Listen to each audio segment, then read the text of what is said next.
Hello, my name is Lunchbox, and today we're going to be talking about the mechanics for Deimos, the fourth and final boss of Wing 4, Bastion of the Penitent. In this video, I'm going to be going over all of the mechanics and phases to this fight, so let's jump on into this. The composition you're going to want to bring for this fight is slightly different than usual.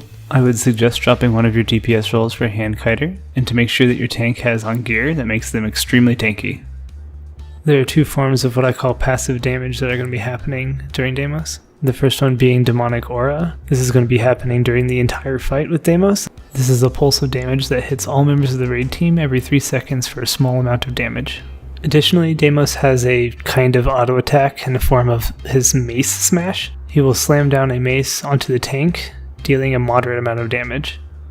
Okay, let's move on to the mechanics of the fight. First off, let's talk about Saul. There are going to be 2 health bars in the corner of your screen during this fight. One of those is Saul's, the other one's Deimos. If Saul dies at any time during the fight will end immediately and you'll have to restart from the beginning. Saul acts as an 11th NPC raid member, both able to deal damage and take damage from some of the mechanics of Deimos. If need be, players are able to heal Saul. Occasionally, Saul will do 2 awesome things for the group. He'll apply something called Unnatural Signet on Deimos about every 60 seconds that lasts for about 10 seconds. This is a debuff on Deimos where it makes him take 100% more damage from your attacks. Secondly, Saul protects the team from Deimos' Mind Crush attack, and I'll be going over what Mind Crush is more in depth later on in the video. Next, let's go over the very first mechanic that you'll be introduced to after starting the timer. One member of the raid party will be randomly chosen by the Eye of Janther. White text will appear on everyone's screen for who is chosen. Also, there will be a large green circle below that person's feet. Anyone standing in that green circle by the time that the inner circle shrinks to nothing will be teleported down below to another arena I will be referring to as the Dark Arena. A stacking debuff will be applied to everyone in the Dark Arena. This debuff will tick for 50 damage per stack, and stacks increase once every 3 seconds. This debuff will be cleansed each time you return from the Dark Arena. This debuff doesn't deal much damage to you in the beginning, but does compound over time, so you want to be sure to phase as quickly as you can while in the Dark Arena. Deimos and Saul will remain on the top level regardless of who is teleported down. This Chosen One teleport happens a total of 4 times during the fight, and each time it is slightly different. For the first teleport, the raid team will have to destroy 4 statues on the edge of the arena connected to the center by a blue chain. Once one of these statues have been broken, everyone in the Dark Arena will be teleported back to the top arena. You will have to destroy all 4 statues to progress past this phase. If a chain is destroyed and any of the other ones remain, the Eye will choose another random raid member to be teleported back down, and you'll have to repeat this process until all 4 are gone. While destroying these statues, a dark version of Deimos will stand in the center of the arena, slamming down his maces on a target randomly assigned when teleported down. The person selected to be the slam aggro is seemingly random, but will not switch. This slam attack happens every 6 seconds and is telegraphed by an orange cone on the ground. If you are hit by this slam, you will be knocked back and more often than not be knocked off of the platform. For the first chain phase, it is important to limit the number of times you attempt to destroy all 4 chains. Because of this, many groups will try to destroy all 4 at once. This is commonly accomplished by having individual raid members assigned to specific statues. As you can see with our group, we designate people to attack the statues that match their marker. While the first round of the Chosen One teleports are happening, white ghostly ads will walk from the edge of the arena to the center where the imprisoned Saul is. The small ones are called greeds, and the bigger ones are called prides. If any of these ghosts make it to Saul, they will deal damage to him. Greeds dealing a small amount of damage, and prides dealing a large amount of damage, about 1/3 of his full health bar. These greeds will stop spawning when the 4 chains are broken, and then Deimos will appear in the middle of the arena. This mechanic will return once Deimos drops below 40% health. It is possible to immobilize and kill these ads, but for this first phase, focus on getting to the next phase as fast as possible. It is faster and easier to destroy the 4 statues at the same time than it is to deal with these ads, especially while not doing challenge mode, as you can heal the Saul back up afterwards. When Deimos first appears after breaking the 4 chains, the Soul Feast mechanic, more commonly called Hands, will start. Hands is the pink flak-like splotches on the ground with hands jutting out of them. Hands will appear below the feet of the furthest raid member from Deimos for the entirety of the fight. It is because of this mechanic that you will want to have a raid member fill the hand kiter role. It is the hand kiter's duty to keep these hands as far away from the group and Deimos as possible, while also staying alive. The hands mechanic does a large amount of damage to any raid member standing in it. Not only is it important to keep these hands away from your raid team because of their damage, but also because Deimos can consume them. Every Soul Feast flak that Deimos consumes will give him a buff that gives Deimos a 2% increased outgoing damage per stack. After each Chosen One teleport phase, when the teleported party members return from the dark area, the hands on the ground will move towards Deimos for a length about half the size of the platform and then disappear. This is yet another reason to keep the hands as far away from Deimos as possible.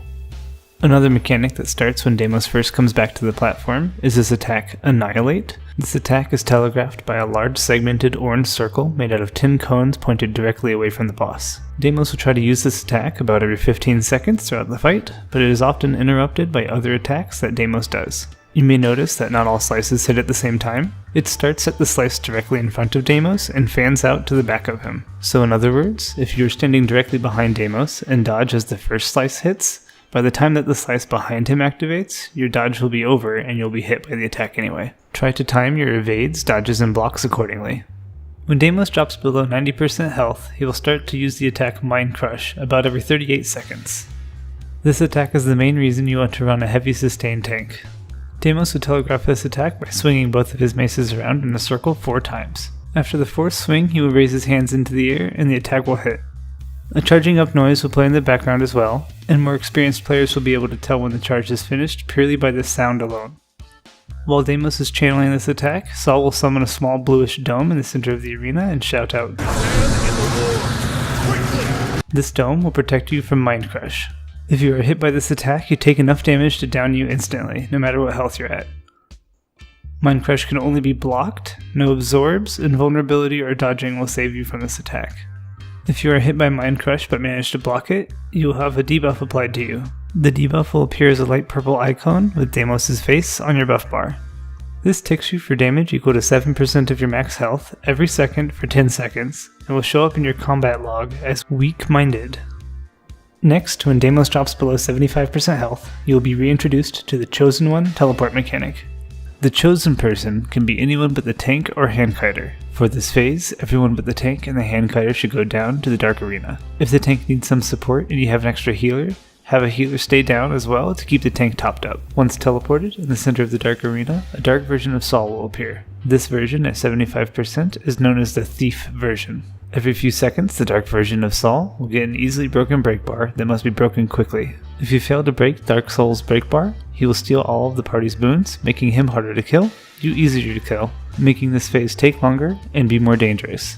Once the dark version of Saul drops below 50% health, everyone in the dark arena will be teleported back to the regular arena. The dark version of Saul will also teleport back with you. Once everybody is back to the arena, the party should focus on killing the dark version of Saul, and then refocus back on Deimos until the next phase. Once Deimos drops below 70% health, demonic tears will start appearing on the platform every 15 seconds. These tears are projected by small white circles randomly placed onto the platform. Tears will appear on both the regular and dark version of the arena, but only if players are on that platform. The demonic tears will shoot out shards that deal a moderate amount of damage to a random raid member every 4 seconds. You can clear the tears by stepping on them. Doing so will apply a debuff on you that ticks for a small amount of damage every second and lasts for 60 seconds. While you have this buff, you won't be able to collect another tear until it expires. There are 3 ways to tell if you already have this buff. The most obvious being a green skull icon floating above your head, but you will also see a purple debuff on your buff bar that looks like a man being held down by chains. Additionally, your icon in the squad overview will have a light blue outline around it. It is important to pick up as many tears as you can to help remove pressure from the team while also protecting the tank and the handkiter during the Chosen One teleport phases. This will become more and more important as the fight goes on, as more forms of damage are introduced, so be sure to remove the tears as quickly as you can. Once Deimos drops below 60% health, Rapid Decay, more commonly known as Oil, will start. Failing this mechanic is one of, if not the most common reason for wipes at this fight. About once every 15 seconds, an orange circle will appear on the platform below the feet of the person closest to Deimos that is not the tank. Immediately after the broadcasted orange circle disappears, a jagged-edged black circle will spawn in its place. Each of these oils lasts for about 30 seconds. This means that during the fight, there will be 2 up at any given time and the 3rd spawning as the oldest one disappears. If a player stands in an oil field and gets hit, the player will take a large amount of damage and the oil will expand rapidly each time a player is hit. The oil will expand a total of 4 times and has a maximum radius of nearly the size of the entire arena. In clutch situations, a player can dodge out of an oil during its damage tick and not expand the oil, as the dodge does not trigger its expansion. However, blocks and absorbs do, so don't rely on anything but dodges to save yourself from this situation. Sol, pets, and summoned allies do not cause the oil fields to expand. When Deimos drops below 50% health, the third Chosen One teleport will start. Once again, everyone in the green circle will be teleported down to the dark arena to fight the dark version of Sol. This dark version of Sol is known as the Gambler. 10 seconds after being sent down to fight this Sol, he will split into 4 evenly spaced versions of himself. You must kill the real one to continue. This real version of Sol is holding a white mantle staff instead of the large fan-looking one that the non-dark Sol is wielding. You can kill the other versions, but it does not do anything. Each of these Sols, while split, will deal a moderate amount of damage towards the group. This means if you're standing in the middle, you're going to get hit by all 4 at the same time and take major damage. Once the real one dies, Sol will reappear in the center of the dark platform, or randomly if you are on the non-dark platform. After this, the Gambler will repeat this split every 20 seconds after the real split version is killed. Like the previous versions of this, everyone will be teleported back to the non-dark arena when the Gambler's Sol drops below 50% health, and you will have to finish killing the Gambler's Sol on the platform with Deimos on it. After Deimos drops below 40%, the ghostly prides and greeds from the beginning of the fight will return. Just like before, these ghost ads will beeline for Sol and damage him when they get close. The smaller greeds deal a small amount of damage, while the larger prides deal a large amount of damage to him. The prides, when they hit him, will do about 1/3 of his total health bar. The prides and greeds will spawn at random locations around the edge of the platform. The easiest way to deal with this mechanic at this time is to immobilize the large prides and kill them before they reach Sol. You don't have to worry too much about the smaller greeds, as healing Sol back up from their damage is relatively easy. You're going to want to stick to soft CCs like cripples, chills, and immobilize for the prides. This is because for some reason hard CCs like stuns, floats, and knockdowns will temporarily stop the prides, but when they start moving again, their running speed is drastically increased. This mechanic will persist until the last phase of the fight. At 25% of Deimos' health, the 4th and final Chosen One teleport will trigger. This version of Dark Sol is known as the Drunkard. Just like the Thief version, the Drunkard will have an easily broken break bar that will need to be broken every few seconds. However, this time, failing to break the Drunkard's break bar will result in every raid member being teleported to a random spot on the platform. Do note that this only happens on the platform where the Dark Sol is. Failing this mechanic can be extremely dangerous, as this may cause someone to teleport into an oil or into hands, or out of the protective dome during a mind crush. Drunkard Sol's attack animation projects when the teleportation will happen. He raises his staff into the air, and once his staff hits the ground again, you will be teleported. You will want to break his break bar before he can hit his staff on the ground. Under no circumstances should you rely on this, but it is possible to block the teleport attack, so that if you are tanking or hand-kiting, you'll be safe from this teleport while blocking Mind Crush if they happen to line up at the same time.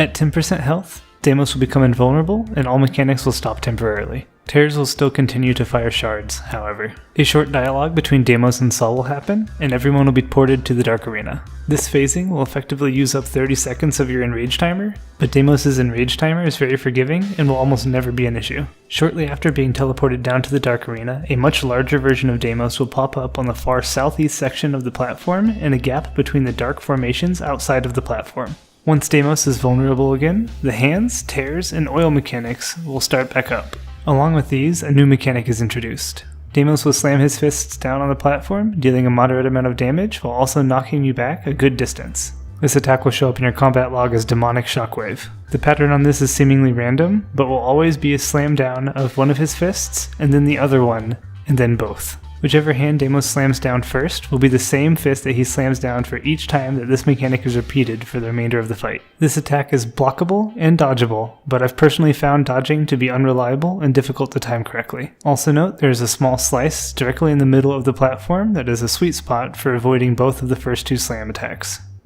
There are two popular strategies for tackling the Deimos fight: Edge strategy and center strategy. Edge strategy is easier for pug groups, as a majority of the group does not have to worry about most of the mechanics of the fight, and are out of the way of raid wiping mechanics like oils. This strategy involves the tank and a dedicated oil kiter bringing Deimos to the edge of the arena at 60% health. This makes it so that the tank only needs to worry about staying alive and not getting knocked off of the platform, and that the oil kiter only needs to worry about keeping the tank and Sol at full health, and also making sure that the oils are a safe distance away from the tank. All other members of the raid only have 4 responsibilities for this strategy: do damage to the boss, the Dark Soul mechanics, stopping the prides, and clearing the tears. The other strategy, known as center strategy, results in faster kills but requires every raid member to not fail the oil and pizza slice slam mechanics. This strategy involves the tank kiting Deimos near the center of the arena while staying on the opposite side of the hand kiter.